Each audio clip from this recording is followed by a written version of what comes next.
Okay, dumako po tayo dito kung saan ipatotroba ko lang po kayo sa mga magagaling nating mga senador.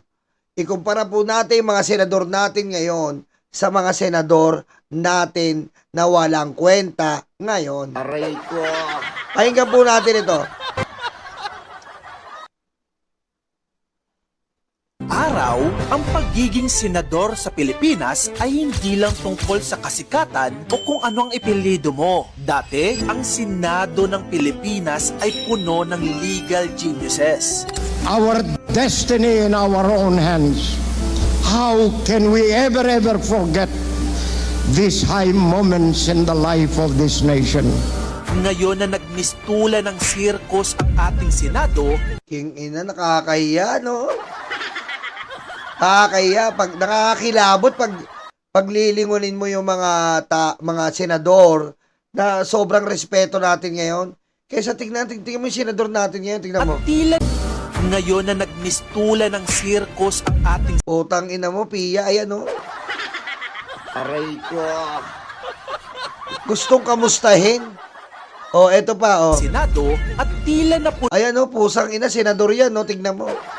Ang ina. puno na ito ng mga payaso. Tara, kilalanin natin ang greatest Philippine senators of all time. Una, andyan si Claro M. Recto, Yun. known as the Great Dissenter. Si Claro M. Recto ay tinagurang isa sa pinaka-brilliant mind sa kasaysayan ng Pilipinas. Graduated siya sa University of Santo Tomas, Bachelor of Laws at bar top-notcher pa. Pero hindi lang siya basta abogado siya ang pangunahing author ng 1935 Philippine Constitution. Imagine mo yun, no? Hindi lang siya gumagawa ng batas. Siya mismo ang gumawa ng foundation nito sa ating bansa. Kilalang kilala siya sa pagiging nationalist, anti-foreign control, at defender ng Philippine sovereignty. Maliban sa kanya, andyan din si Grabe si Claro M. Recto, no? Isa sa mga founder ng 1935 Constitution. At, tignan niyo po mapapansin niyo ang senador po, para po sa taong bayan, mga to. Ngayon po, hindi na. Pakinggan nyo. Tingnan mo yung kay Claro M. Recto, Siya may gawa ng konstitusyon para sa taong bayan. O, ito si Jokno. Jose Jokno, known as the father of human rights. Oh, Si kita mo? Jose Human rights naman to si Jokno. Human rights para sa taong bayan, para sa nakararami. Ngayon, para sa mga Duterte, pusang ina.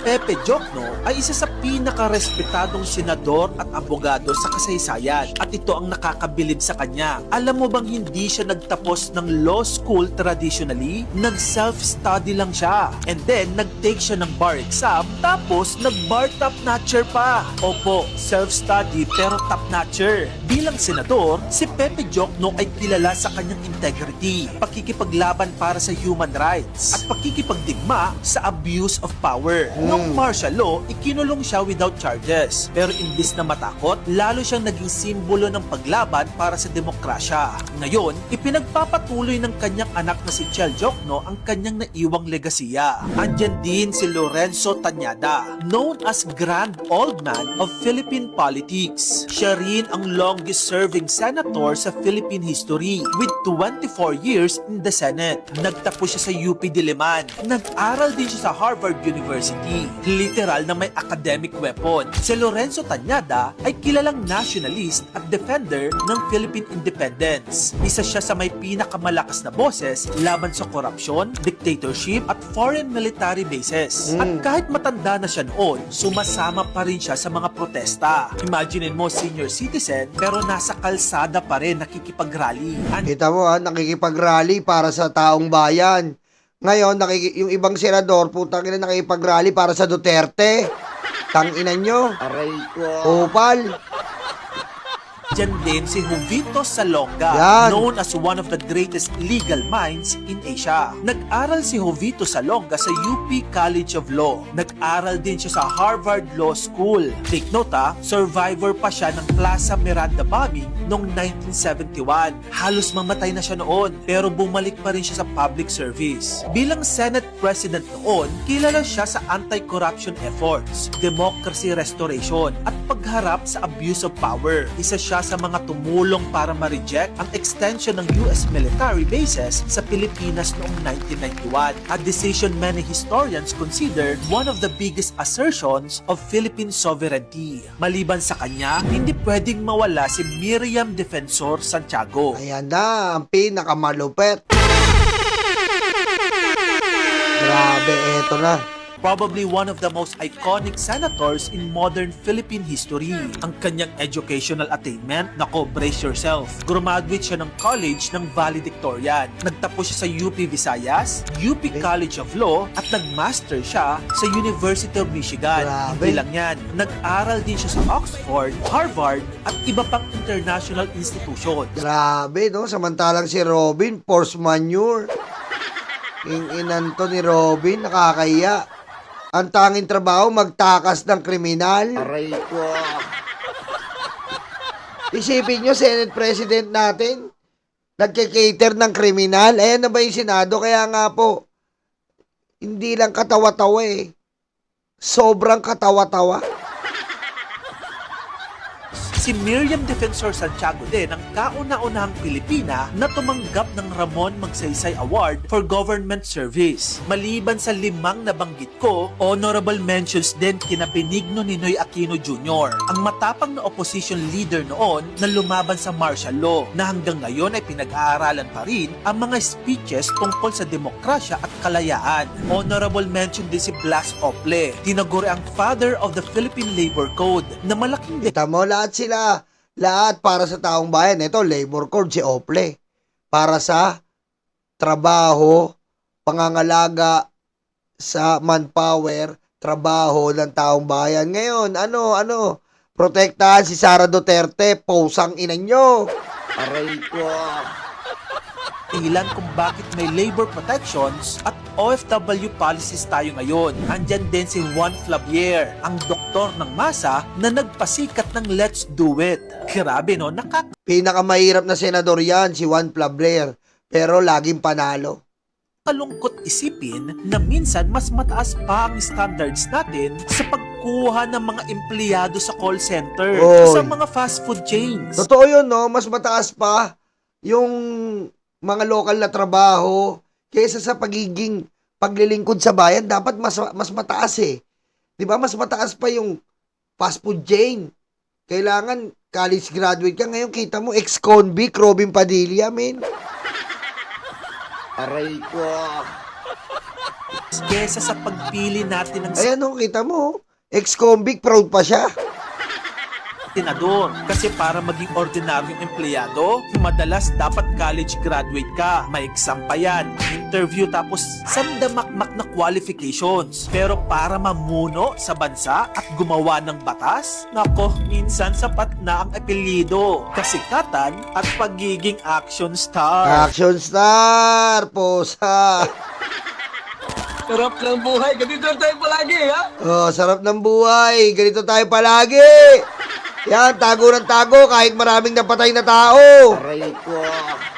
Baka nga ito ang pinakadelikadong parte. Kasi habang ang ibang bansa ay scholars ang mga niluluklok, tayo dito sa Pinas, entertainers ang ginagawa nating lawmakers. Kung gusto mo pa na magayto pang class, Grabe, oh. Dito, entertainers, hindi importante ang utak. Ano na nangyari? Ano nangyari sa atin? Aray ko. Ayan po narinig nyo po ang mga magagaling ng mga senador dyan na napagdaanan ang Senate of the Philippines at talaga namang magiging proud ka. Ngayon, mapapamura ka na lang sa mga senador, lalo na to si Cayetano, magkapatid, Robin Padilla, Marcoleta Aso, Joel Cheese, Jinggoy, mga bilyar, Lore Legarda, mga nako. Aray ko. Ayan po, maraming salamat po. Pa-like na lang po ang video natin and pa-comment down below kung meron po kayong request o mga suggestion. Maraming salamat po, Nyolo po.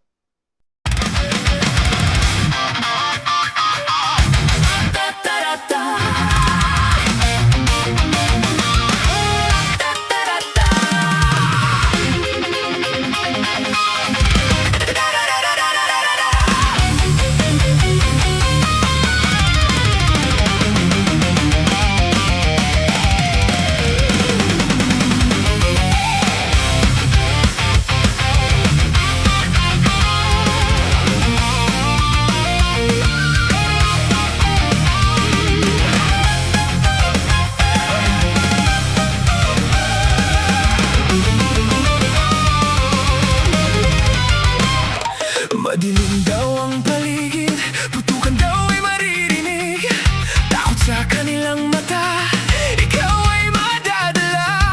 Huwag kang palinlang kaibigan, Judas na 13 yan. Sinira nila ang Senado, sobrang ganid mga ito. Hindi nyo na maloloko mga Pilipino. Gising na gising kami sa kabobohan nyo. Di bumenta ang pelikula, pati ang drama. Sa sobrang kapal ng mukha, nangungumusta pa. Hindi nyo na maloloko mga Pilipino. Gising na gising kami sa kabobohan nyo. Di bumenta ang pelikula, pati ang drama. Sa sobrang kapal ng mukha, nangungumusta pa. May kaso at may sabit, sila sama-sama. Sigaw ng puso'y Duterte, abay nakakaputang ina. 10 utos kaibigan, huwag patayin ang kapwa mo. Tinago nila si Bato, pinatakas din ito. Hindi nyo na maloloko mga Pilipino. Gising na gising kami sa kabobohan nyo. Di bumenta ang pelikula, pati ang drama. Sa sobrang kapal ng mukha, nangungumusta pa. Hindi nyo na maloloko mga Pilipino. Gising na gising kami sa kabobohan nyo. Di bumenta ang pelikula, pati ang drama. Sa sobrang kapal ng mukha, nangungumusta pa.